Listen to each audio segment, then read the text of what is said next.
అంటే మన స్థూలంగా చెప్పాలి అంటే క్లుప్తంగా చెప్పాలి అంటే ఈ సినిమాకి ఇదే ఆయువు పట్టింది.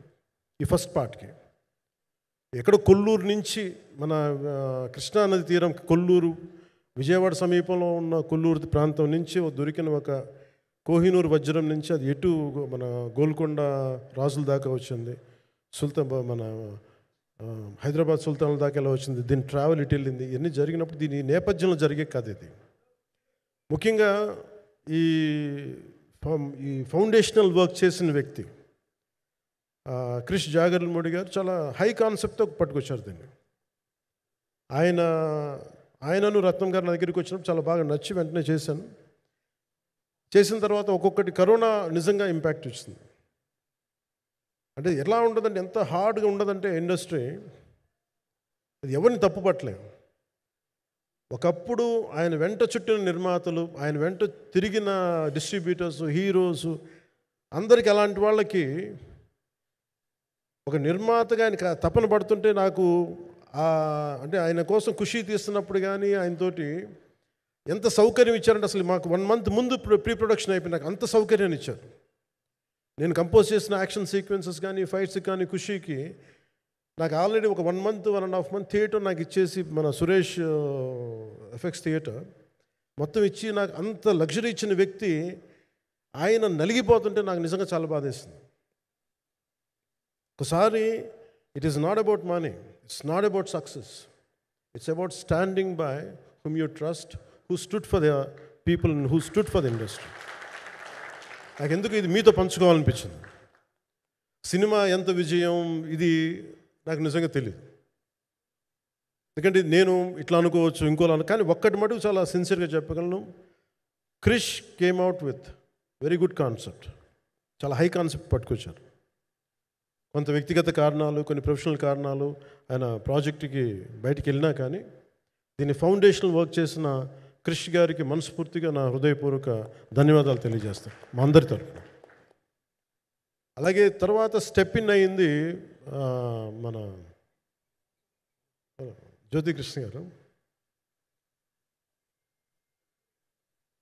నేను ఖుషి సినిమా చేస్తున్నప్పుడు అప్పుడే లండన్ ఈ ఫిల్మ్ మేకింగ్ కోర్స్ చేసి మన డైరెక్షన్లో ఇన్స్టిట్యూట్ అంతేనా డైరెక్షన్ కదా, ఫిల్మ్ మేకింగ్ కోర్స్ చేసి అప్పుడే గ్రాడ్యుయేట్ అయ్యి వచ్చి అప్పటి నుంచి ఉన్నప్పుడు బట్ యాక్చువల్ తనతో మాట్లాడుతుంటే మోస్ట్ సెన్సిబుల్ డైరెక్టర్ అనిపించారు. ఈ ఒక టైంలో ఏమనిపించిందంటే బయట ఉన్న మాటలు కానీ అసలు సినిమా వస్తుందా లేదా బయటికి అని ఉండేది. కానీ మాకు ఎప్పటికప్పుడు నీరసం పడిపోయినప్పుడల్లా నాకు నీరసం వచ్చేసేది. సినిమా అవ్వదా అనుకున్నప్పుడల్లా దీనికి ప్రాణవాయువునిచ్చిన వ్యక్తి కీరవాణి గారు. ప్రతిసారి నేను వర్క్ చేసి నేను ఎందుకంటే సినిమా చివరి దాకా నేను నమ్మను ఎప్పుడు.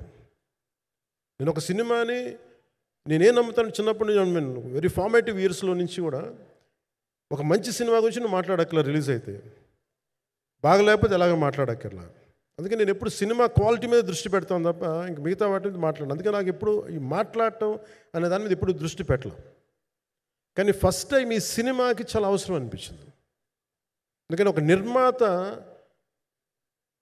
నిర్మాతలు కనుమరుగవుతున్న ఈ సమయంలో ఒక బలమైన సినిమా తీసి ఒడిదుడుకుల్ని తట్టుకోగలిగి ఒక నిర్మాత కనుమరుగవ్వకూడదు. ఆయన పక్కన ఏది ఉండాలని అండగా ఉండాలని చెప్పేసి నేను అన్నీ వదిలి, ఇంత బిజీ షెడ్యూల్స్ అన్నీ వదిలేసి, ఒకవైపు నన్ను నా ప్రత్యర్థులు తిడుతున్నా కానీ, సినిమాలకు వెళ్ళిపోయిన తిడుతున్నా కానీ, ఇదేంటంటే నాకు అన్నం పెట్టింది ఇది నాకు నా సినిమా పరిశ్రమ. అంటే ఇక్కడున్న మిత్రులందరూ కూడా చాలామందికి నేను ఇండివిజువల్ ఇంటర్వ్యూస్ ఇచ్చాను. నేను చాలాసార్లు నాగేంద్ర కానీ మీరు కానీ చాలామందికి, వీళ్ళందరూ చాలామందికి నేను వ్యక్తిగతంగా తెలుసు.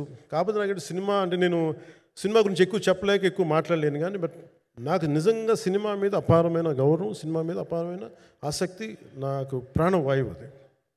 Story telling is a necessity for each and every individual.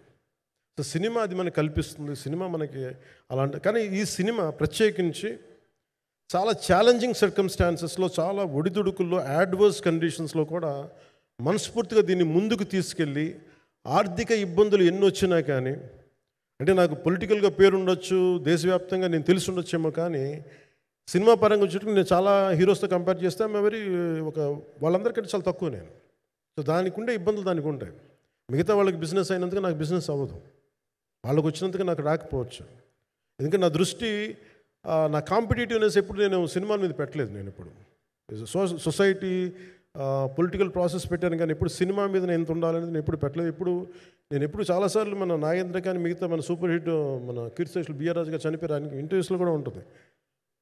ఈ చిత్ర పరిశ్రమ చాలామంది హీరోస్ ఉంటారు, వాళ్ళలో నేను వన్ ఆఫ్ ది హీరో అంతే. నాది ఒక సంవత్సరంలో ఒక ఫ్రైడే ఒక థర్స్డే రిలీజ్ అవుతుంది అంతే, అంతకుమించి తప్ప ఇది అందరి పరిశ్రమ అందరూ రావాలి అలాంటిది నేను కోరుకునేవాడిని నేను. సో దాంట్లో భాగంగా రత్నం గారు లాంటి నిర్మాత బతికుండాలి, రత్నం గారి నిర్మాతకి ఇబ్బందులు కలగకూడదని చెప్పి లాస్ట్ మినిట్లో ఇంక చూసిన తర్వాత I stepped in to it.